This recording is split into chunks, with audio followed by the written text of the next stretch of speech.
Hello everyone and welcome to my first YouTube video, full editing and all that.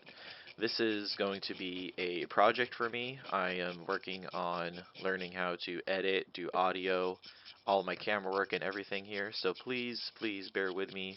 This is all going to be new for me. I have many areas to improve in, but you gotta start somewhere, and this is where. So I'm going to show you guys the process of me taking a whole fish, I have a striper in this case, into a meal. Real simple, we're just going to do easy fish tacos. So this is going to be a small striper that I caught recently. It's springtime here where I live, and well, obviously it's springtime. It's springtime everywhere. But down here the stripers are running. I've been doing pretty good. I'm just catching these guys off the bank right now since my boat's out of commission. Um, wow, wow. I'll be honest. This voiceover thing is a little bit harder than I thought it was going to be, but it's okay. It's okay. We're learning together. Yeah, what we're doing though. A lot of people don't think scaling your fish is going to be necessary, but since I've been taking this a lot more seriously and trying to work on some of my chef skills on top of my fishing skills, scaling a fish before filleting it helps out so much. Yeah, I know it's an extra step. A lot of people don't want to take it, but it's really going to help you. Trust me. If when you start scaling your fish before you go to filleting, you'll never go back. It's going to be helpful. As well as this is the messy part. So you can see I'm in my backyard just working on a folding table back here. This is going to be your messiest part. I'm going to gut the fish out here too. Your housemates, your spouse is going to help you, going to be so much happier with you that you do that part outside. So now that I've got the fish scaled, and I didn't do it on camera, but I got the fish gutted out there as well. I'm gonna move inside, get my board and my knife set up, and just have everything I need. Get a plate down so I have my fillets to go. And you're gonna want another extra step. You're gonna want a towel next to you to help keep your knife clean and all that. So here you can see I've already cut the head off. It's that you're gonna get much cleaner, straighter fillets with the head off there. Make sure your board's nice and tight. I've already got a slit just like I did on the back of the fish on the belly here. Once you get your cuts all the way done, down to the spine on the top and the bottom of the fish, you can slip your knife in between. You'll see me do it on both sides of the fish on this side here. You can get your knife in between where the spine is and come all the way up the fish. It's a much different style of filleting a fish than you would with a flimsy fillet knife.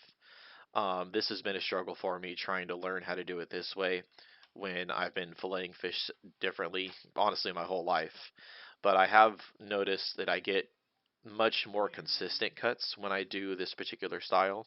I'll dive into it more detailed in a separate video at some further point. But this is how the process looks. You'll get both sides of the fish, the back side and then the belly side. Your fillets come off, and then this way too, since I've got the fish scaled and gutted before I brought it inside, if I want to take the carcass and everything I have left to turn into a stock or a broth, I could, which is another video concept we'll do at a later date. For now, since we're just doing tacos though, we're just going to do the fillets. I've got the fillets off here. This is what's left on the carcass. I'll show another time skinning and just taking the rib bones out, but you pretty much just cut the ribs off. Once you do have all your fillets, I cut them into the separate pieces, your tail section, your upper one. Make sure these are dry when you're working with them, especially if you're frying them. If your fish is wet, your batter is not going to stick appropriately. So once you have them dried off, I just had to cut a little bit of bone out. We're just going to cut little nuggets out of this. Usually I'll cut real small, that thin tail piece off.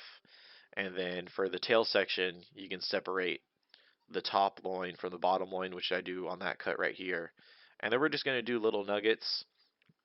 Once we have the nuggets in there, we will batter and fry them. I've done beer batter for a lot of years, and beer batter is great. It's easy. If you're looking for a better meal, though, we're going to do panko. We're going to do panko on this one. Flour, egg wash, panko. That's the way to go. I've done a bunch of different fish fries. Panko is going to be the best way to go about it. Um, Very important too. Again, keep your housemates and your spouse happy. Make sure you're cleaning as you go. That way, especially with the wooden cutting board, which is, in my opinion, your best surface to be cutting on, that's not going to get dirty, smell like fish. Helps in the process. A lot of people will season your flour or your egg wash. I like to season the fish directly beforehand, and then we're going to season this again after it's fried when it comes straight out of the oil. Kosher salt is typically, your best option or all you really need. I have the Himalayan pink salt. That's just what I have in the kitchen right now. You know how much salt you like. Don't worry about, well, you know, you know how much salt to add. Everyone has their own preference. Same way, everyone has their way of setting up a station to do, your battering. This is how I like to do mine. I have it all kind of centered, organized, hopefully make not nearly as a mess. Wet hand, dry hand. I think everyone knows that. Try to make that a process in your battering technique. Otherwise, you're just gonna cause a headache for yourself.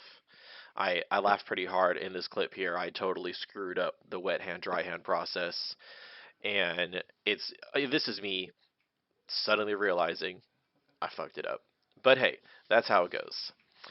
I try so hard to get two hands going at once to make this process faster, but I every single time I try to do that, I just mess up and I get my dry hand right in the egg wash and it totally screws me over. But that's how it goes. We learn wet hand, dry hand, wet hand, dry hand. It's a long process. There's kind of no way around it. If you're doing this for a party, maybe hopefully you can get extra people to help you. This is a great task to give to somebody that wants to help, and while you're frying the fish, you're doing something like that. But as much work as it is, this is worth it. Get the panko breadcrumbs, flour, egg wash, panko. Trust me, this is the best fish fry you'll probably ever have.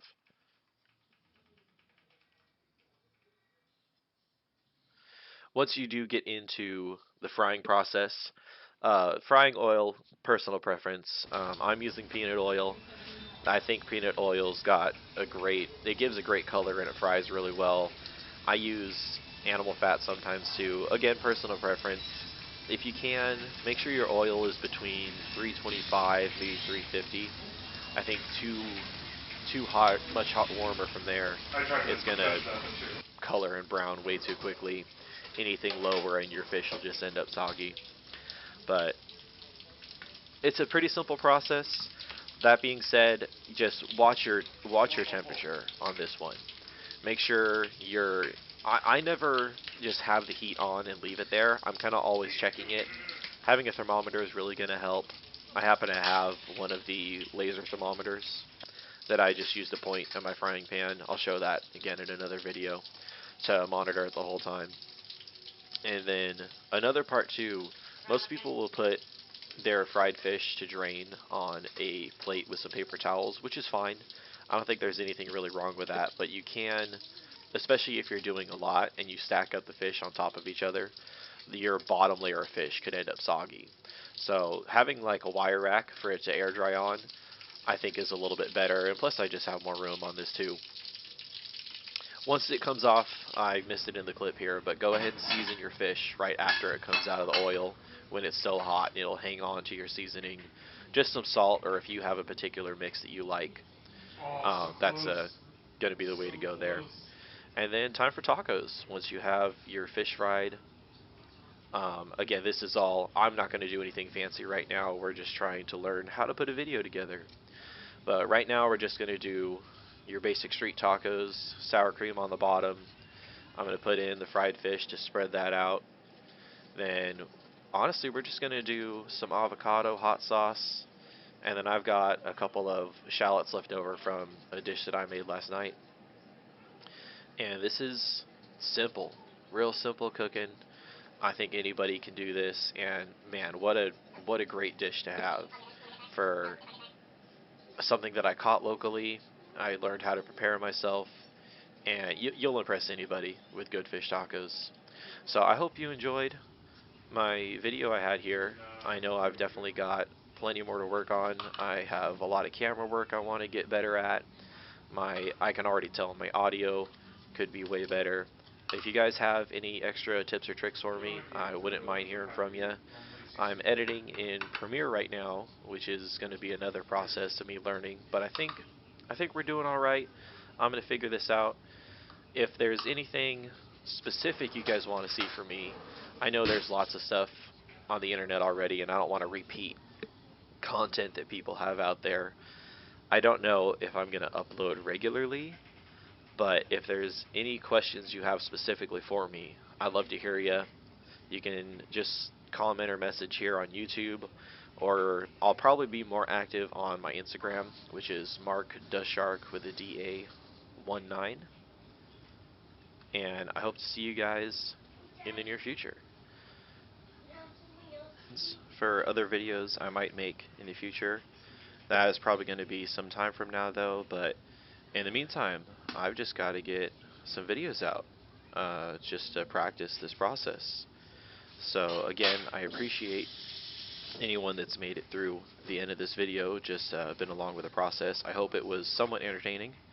I've definitely had quite a ball making it here. And if I upload again, I will let you guys know. If I ever do start to make like a full YouTube channel, I'll probably make a separate channel, and I'll let you guys know if that becomes a thing. We'll see if I can speed up this editing process or not and make it a regular thing. Um, Please excuse how blurry the shot is. I have a couple pictures coming up. But if you have questions about this or ever make fish tacos all on your own, I hope it goes well for you. It's a good time, and I hope you enjoyed. Take care.